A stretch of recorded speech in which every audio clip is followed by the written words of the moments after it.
Amados do Senhor, do meu Senhor, se vocês são amados do meu Senhor, então vocês também são meus amados. E eu os saúdo com a Shalom do Senhor. Queridos irmãos, a Shalom do Senhor é muito além do que paz. Eu vivo dizendo isso, mas eu não canso de dizer. A Shalom do Senhor é plenitude. Tem um significado muito amplo, que nenhuma outra língua possui uma única expressão para dizer tantas coisas. Então, a Shalom do Senhor quer dizer estar são, estar bem em todos os sentidos, ser próspero, ser feliz. E quando nós entendemos a Shalom do Senhor, quer dizer que nós compreendemos a magnitude do amor de Deus sobre cada um de nós. Amém? Estar na Shalom do Senhor é também descansar nele, entender que tudo está pronto, é caminhar através das obras já concluídas.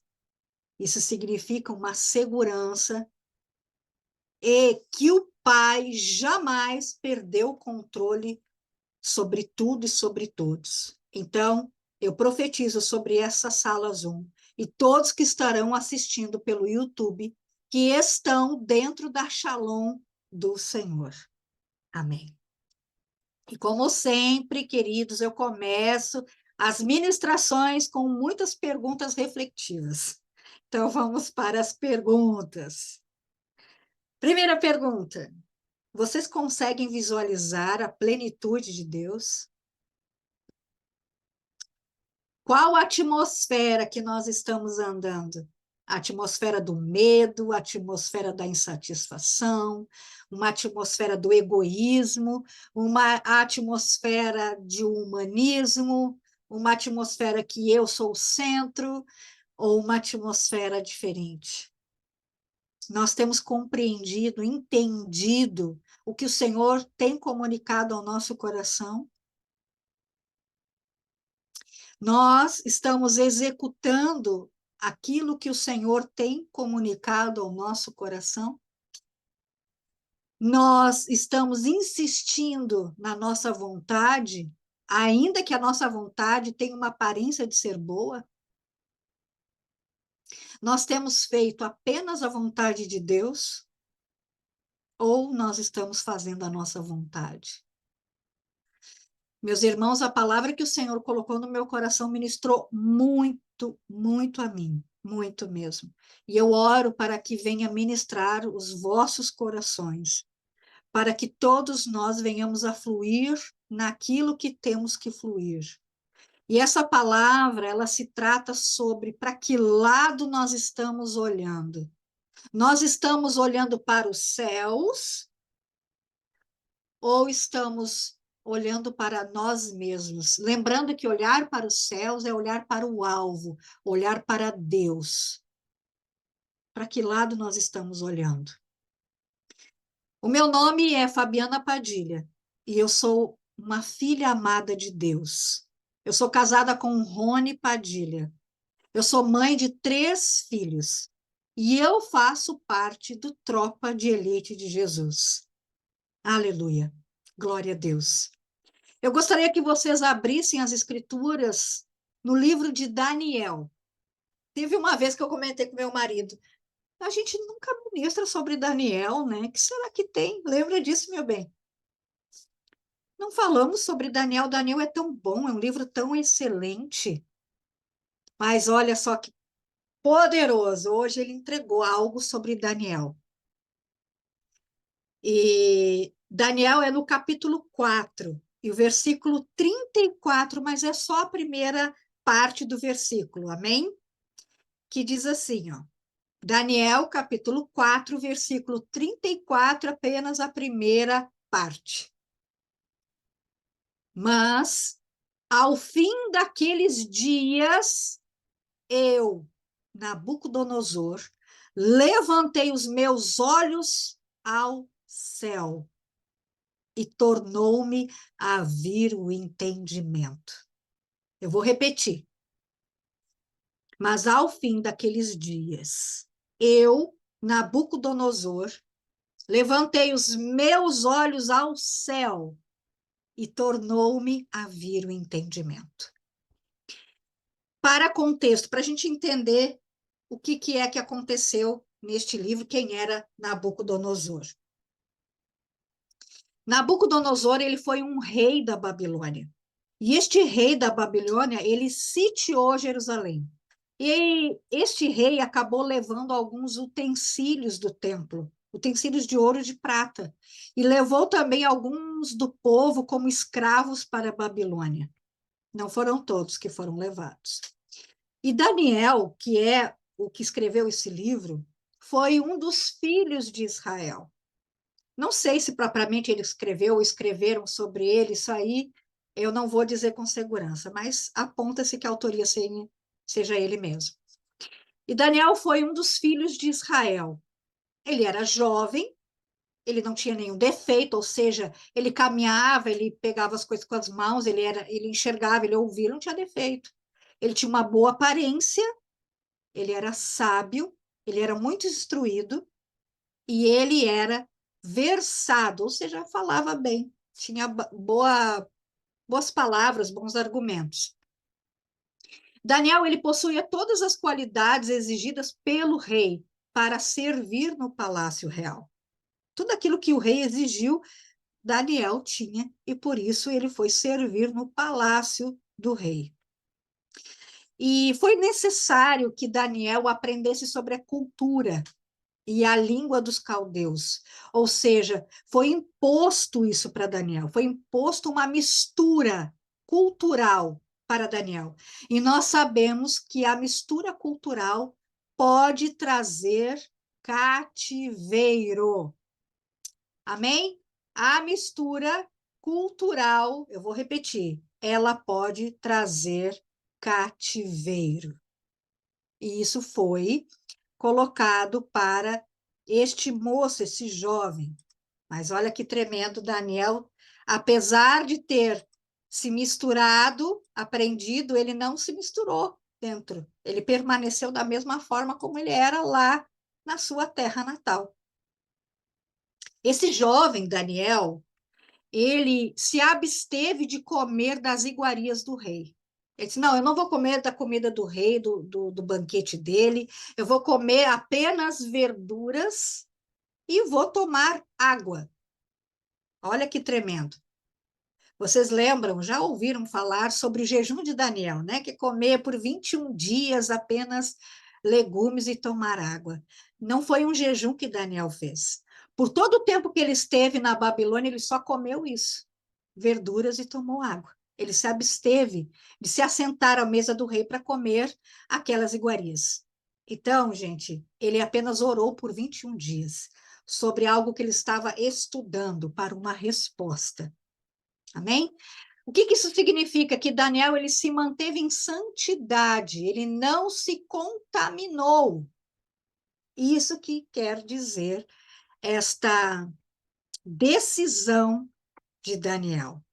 Por conta disso, dessa decisão que ele tomou, o que aconteceu, gente?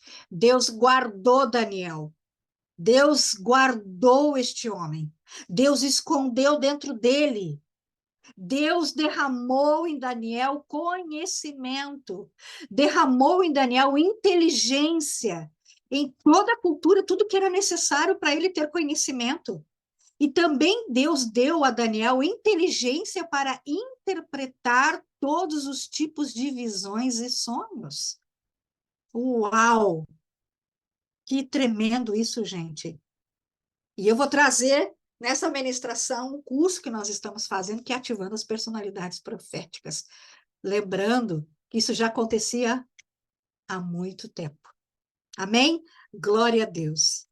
E após um tempo, o rei Nabucodonosor, ele teve um sonho que trouxe uma perturbação para ele. E este rei Nabucodonosor, ele chamou toda a sua turma lá da feitiçaria para desvendar, trazer um significado deste sonho. Mas sabe o que aconteceu? Eles não conseguiram resolver isso. Eles não entenderam. Eles não tinham capacidade para aquele tipo de pedido do rei. Então o rei tomou uma decisão, ele disse, não, então se não conseguiram me traduzir esse sonho, todos estão sentenciados à morte. Ou seja, ele sentenciou todos os sábios à morte. Quando Daniel soube disso, sendo ele mesmo considerado um sábio, ele foi conversar com o rei, com muita coragem, com muita ousadia, e ele disse: Rei Nabucodonosor, eu vou interpretar este sonho. E de fato isso aconteceu. Mais tarde, o rei teve um novo sonho, um sonho diferente, que este sonho lhe traria loucura. Apenas Daniel conseguiu trazer a interpretação deste sonho. Lembrando que Daniel estava numa nação que não era sua, em hábitos que não eram seus, numa cultura que não era sua, mas ele era obediente àquele rei. A obediência não queria dizer mistura. Amém? Passado um tempo, enquanto o rei trazia glória para si mesmo, o próprio rei trazia uma glória para si, vejam bem, e fazendo apenas a sua vontade, ele estava vivendo um grande e terrível engano. O que aconteceu, gente? Deus retirou o entendimento desse rei. Acabou acontecendo aquele sonho que ele tivera, de trazer-lhe loucura. Deus tirou o entendimento do rei Nabucodonosor e ele passou a viver como um animal. É isso mesmo. Leiam este livro e vocês terão essa ciência. Mas eu pergunto, por que este grande mal aconteceu com o rei? Meus irmãos, o Senhor nos encoraja a conhecê-lo, a saber quem ele é, a reconhecê-lo diante da bondade que vivemos, a provar da sua bondade, a provar da sua generosidade. Deus deseja que o nosso coração seja convertido dos seus maus caminhos. Essa é a vontade de Deus. O nosso Pai Celeste, meus irmãos, instrui, através das Escrituras Sagradas, que o coração do homem é corrupto, que a intenção dos corações são corruptas e corrompem os bons costumes. Meus irmãos, a pior coisa que pode acontecer com uma pessoa é Deus permitir que ela viva apenas realizando a sua vontade. Sabe como se chama isso? Endurecimento do coração. Endurecer o coração de alguém é a clara indicação da rejeição de Deus. Uau, que forte isso, né? Mas é verdade. Isso é a máxima verdade. Endurecimento do coração significa que Deus permite que a pessoa faça apenas a sua vontade. Meus irmãos, Faraó teve seu coração endurecido por Deus. Ou seja, o Senhor deixou que este fizesse apenas a sua vontade. E nós sabemos que a vontade do Faraó era perversa. Deus havia rejeitado o Faraó. Faraó era orgulhoso e ele não queria que ninguém lhe dissesse o que deveria fazer. Os filhos do sacerdote Eli também tiveram seus corações endurecidos. Assim, fizeram apenas aquilo que eles queriam fazer. E eles haviam sido rejeitados por Deus. Deus, inclusive, diz: eu quero matá-los. E, de fato, aconteceu. Importa entendermos que a nossa vontade é sermos independentes. A nossa vontade é sermos independentes. Mas o que é ser independente, Fabiana? É não ouvir Deus. Ah, Fabiana, mas eu oro. Claro que você ora, eu não duvido disso. Mas, meus irmãos, não é apenas orar e fazer o que dá na cabeça. Me deu uma vontade de fazer algo. Ai, Senhor, eu estou com vontade de fazer essa coisa e faz. Não é assim. A apóstola Valnice Milhomes diz que aquilo que dá na cabeça e se faz não é de Deus. Ela diz isso. Porque Deus, meus irmãos, vai construindo uma ideia na nossa mente. Ele vai construindo, ele vai aumentando a nossa visão acerca de algo. E nós vamos caminhando, fazendo, e ele vai abrindo, como se descortinando aquilo. Nós temos que ter muita cautela sobre essas coisas. Fazer o que nos dá na cabeça pode parecer bom, mas não é necessariamente correto. Ser independente de Deus, meus irmãos, é a nossa vontade e fazer as coisas do nosso jeito, não pedir conselhos. E se pedir conselhos, ignorar esses conselhos. E é também não prestar contas. Fazer a nossa vontade é nos colocar no lugar de Deus. Deus das nossas vidas. E isso, queridos irmãos, se chama idolatria. Idolatrando a nós mesmos. Meus irmãos, apenas os animais fazem a sua própria vontade. Por essa questão, Nabucodonosor tornou-se semelhante a um animal. Um animal não tem entendimento, ele age puramente por instinto, não sente peso ou arrependimento. Se o animal está com fome, ele come.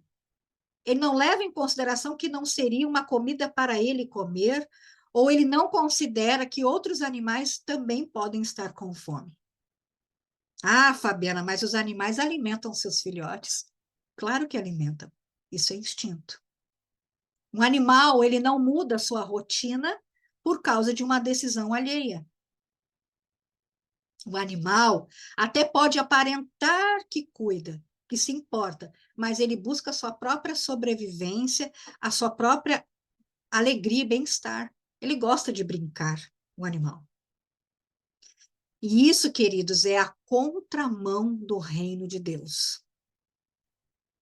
Meus queridos irmãos, assim como um animal é instintivo, um infante, uma criança também é instintiva. E segundo a ciência, uma criança possui o córtex pré-frontal não desenvolvido, não desenvolvido. E por isso não se torna devidamente capacitado para tomar decisões. Isso não sou eu falando, é a ciência que está falando. Então, equiparado à criança, queridos, estão os novos da fé. Então, tanto animais ou infantes novos na fé, eles ainda não têm uma capacidade de tomar decisões. Isso é muito forte e é verdadeiro. Depois eu vou colocar o link desse estudo que eu fiz. E Deus nos ensina sobre isso que eu estou falando, através de Paulo, na sua carta aos Gálatas. Se vocês quiserem acompanhar, está em Gálatas, capítulo 4, e os versículos é o 1 e o 2, que diz assim: Digo, pois, que todo o tempo que o herdeiro é menino, em nada difere do servo, do escravo, ainda que seja senhor de tudo, mas está debaixo de tutores e curadores até o tempo determinado pelo Pai. Amém? E por que eu disse isso? Porque alguém que usa seu instinto para tomar decisões sobre coisas ainda pode estar fora de si, sem entendimento, ou pode ser um infante na fé. Meus irmãos, Daniel, ele foi considerado um sábio, e realmente ele era sábio. Ele tinha todos os motivos para fazer apenas a sua vontade, ou não fazer a vontade de Deus, e fazer a vontade do rei Nabucodonosor. Mas o que aconteceu? Ele permaneceu firme e fiel à vontade de Deus, mesmo que isso lhe custasse entrar numa caverna cheia de leões para o devorarem. Opa, mas isso realmente aconteceu, não aconteceu? Ele teve que entrar nessa caverna, mas os leões não o devoraram. Vocês Sabem por que Daniel não deixou de fazer a vontade de Deus para fazer a sua própria vontade ou fazer a vontade do rei Nabucodonosor? Queridos, é porque ele tinha temor. Daniel tinha temor do Senhor. E o temor do Senhor é o princípio da sabedoria. Quem não teme ao Senhor não tem sabedoria. Pode ter conhecimento, pode saber de técnicas, mas sabedoria não. Nabucodonosor havia experimentado do poder de Deus através da vida de Daniel. Não foram milagres e prodígios, foi a interpretação de sonhos, a sabedoria. Isso é o poder de Deus também. Mas o que aconteceu? Nabucodonosor não se rendeu ao Senhor. Seguiu na sua roupagem orgulhosa e preferiu, desculpe, render glória a si mesmo.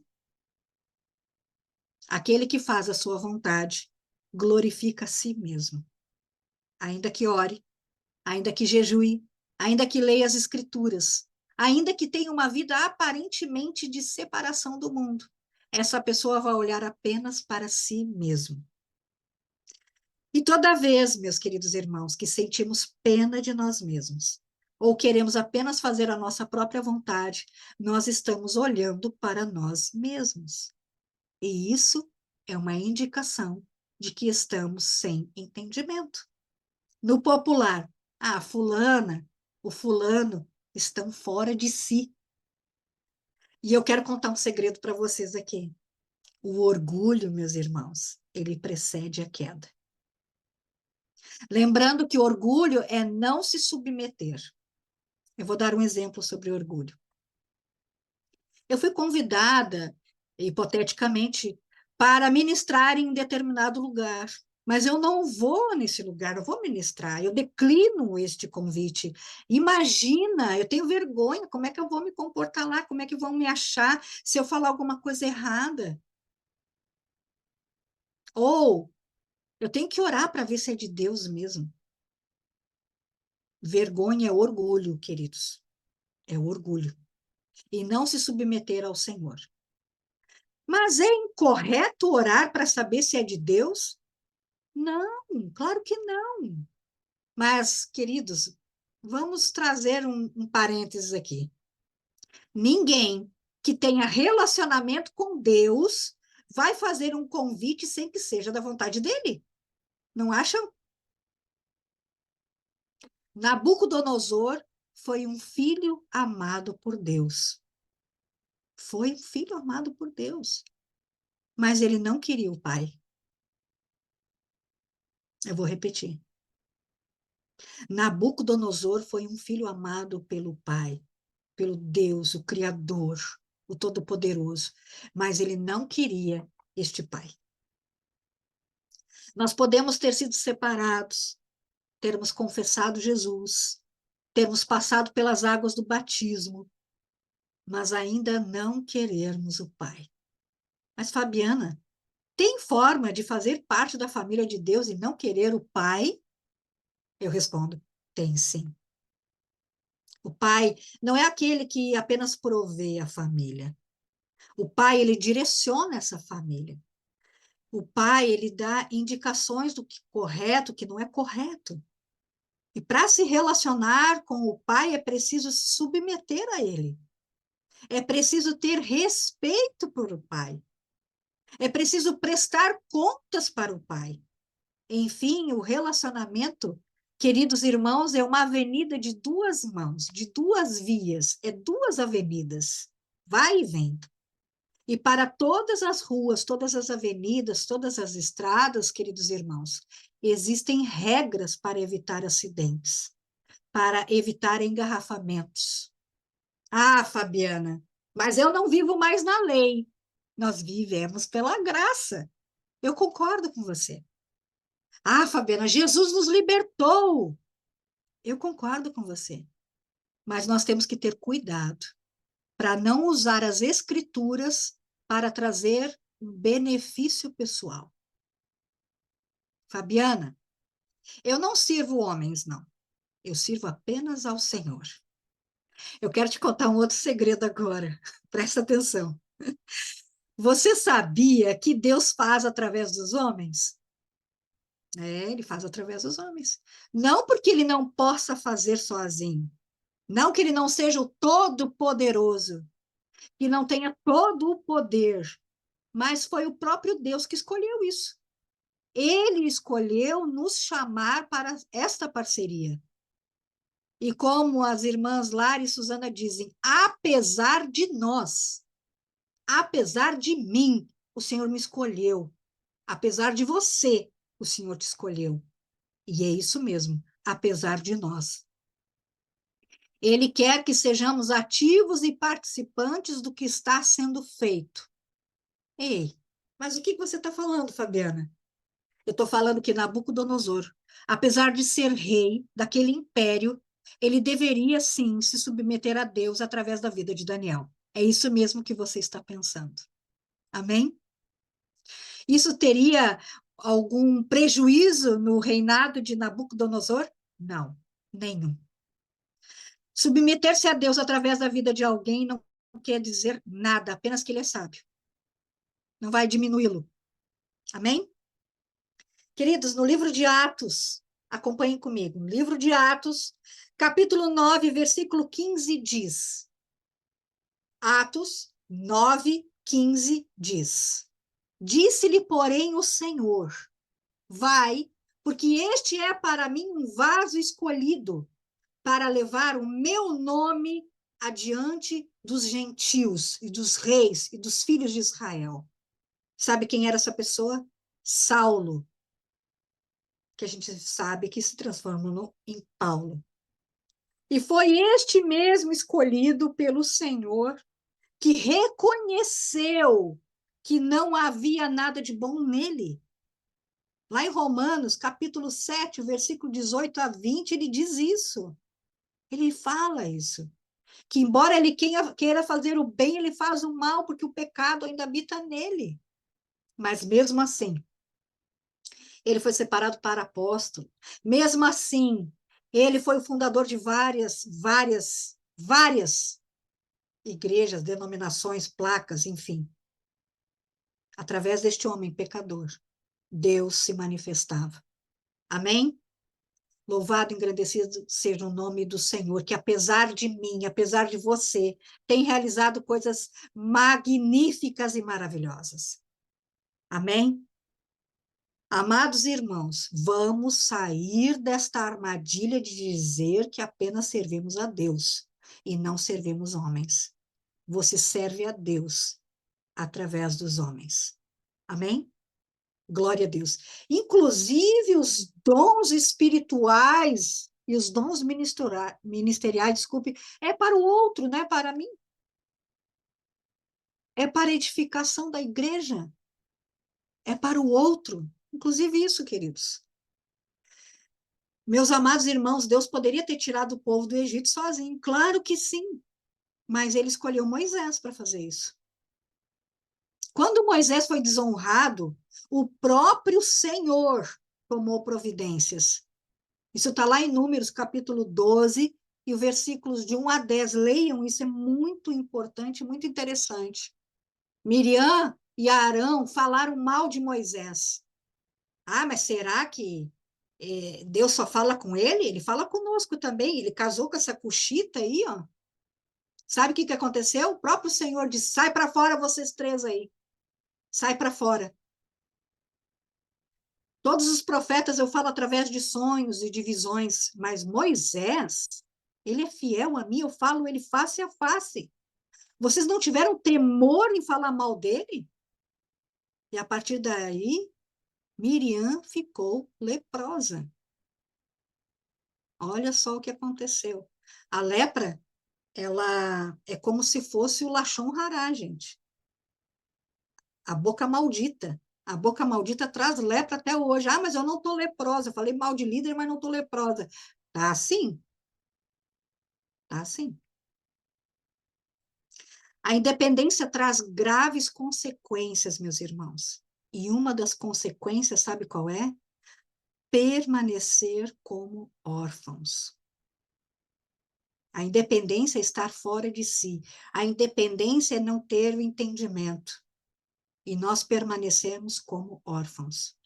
Mas, para a glória de Deus e para provar da bondade dele, o que acontece? Ele acaba devolvendo o entendimento àquele rei, Nabucodonosor. Mas antes disso acontecer, meus irmãos, ele levantou os olhos, olhou para cima, ele olhou para os céus, ou seja, ele se rendeu, ele se arrependeu, ele olhou para o Senhor, ele tirou os olhos de si mesmo e logo ele recobrou o entendimento. Ele voltou a si imediatamente, sabe o que aconteceu? Ele bendisse ao Senhor Altíssimo, ele louvou ao Senhor, ele glorificou ao Senhor. Isso está no texto de Daniel, capítulo 4, versículos 34 e 35. Ele engrandeceu o nome do Senhor e disse que todos eram submissos a ele, que o poder dele operava em toda a terra. Olha que tremendo. O Senhor, meus irmãos, é bondoso, é misericordioso. Lembram da parábola do filho pródigo? No Evangelho de Jesus, segundo Lucas? O filho mais moço, ele pede a sua parte na herança. Para fazer o quê? Apenas aquilo que ele desejava fazer, prazeres. E fez tudo mesmo. Só que no capítulo 15 de Lucas, versículo 17, diz: foi quando caiu em si. Ele falou consigo mesmo: quantos empregados o meu pai tem? E eles têm comida em fartura e eu aqui passando fome. Olha que forte. Perder o tino, perder o entendimento, rouba a paternidade de Deus. Um espírito de orfandade destrói a visão espiritual e faz com que a visão fique distorcida e veja a bênção como se fosse uma maldição. Eu vou repetir. O espírito de orfandade destrói a visão espiritual e faz com que a visão fique distorcida e veja a bênção como se ela fosse uma maldição. Essa visão distorcida faz com que esta pessoa que está nessa condição olhe para aquele que o Senhor trouxe para a sua vida para aconselhar, discipular ou liderar como se fosse uma pedra de tropeço. Claro que o líder e aquele que aconselha tem que agir com sabedoria, corrigindo no particular e ter relacionamento com Deus, né, gente? Nabucodonosor ensina sobre o que se perde com a estar fora de si, perder o entendimento, estar sob essa condição de orfandade. Perde o entendimento, perde a majestade, olha só, perde a dignidade e perde o resplendor. Eu vou trazer uma compreensão sobre isso. O entendimento, queridos, é a faculdade de avaliar e decidir. É o córtex pré-frontal que é atacado. A majestade é porque nós somos filhos do soberano, do Deus Altíssimo. A dignidade, queridos, é a consciência do próprio valor. Resplendor significa claridade intensa, ou seja, nós deixamos de ser luz. Então, eu estou quase encerrando. Vamos examinar os nossos corações para ver se estamos sacrificando as coisas de Deus para fazer as nossas vontades, nos tornando deuses de nós mesmos, perdendo o entendimento, perdendo a majestade, perdendo a dignidade, perdendo o resplendor. Veja só, eu não estou dizendo que nós devemos agora sair como loucos e servir dentro de um templo. Eu quero lembrar a vocês que Deus é dono de tudo. E nós servimos ao Senhor da maneira como Ele deseja, da maneira que Ele deseja que façamos, e não da forma como nós achamos que devemos fazer. Por exemplo, nós servimos o Senhor através da plataforma Zoom. Nós servimos o Senhor através do WhatsApp. Nós servimos ao Senhor através do Instagram. Nós servimos ao Senhor através dos projetos Atos. Isso pode parecer loucura para muitos irmãos, mas nós estamos obedecendo a Deus. Amém? Era essa a palavra que o Senhor ministrou ao meu coração. E para a glória de Deus, foi difícil, mas está aqui. Amém? Glória a Deus.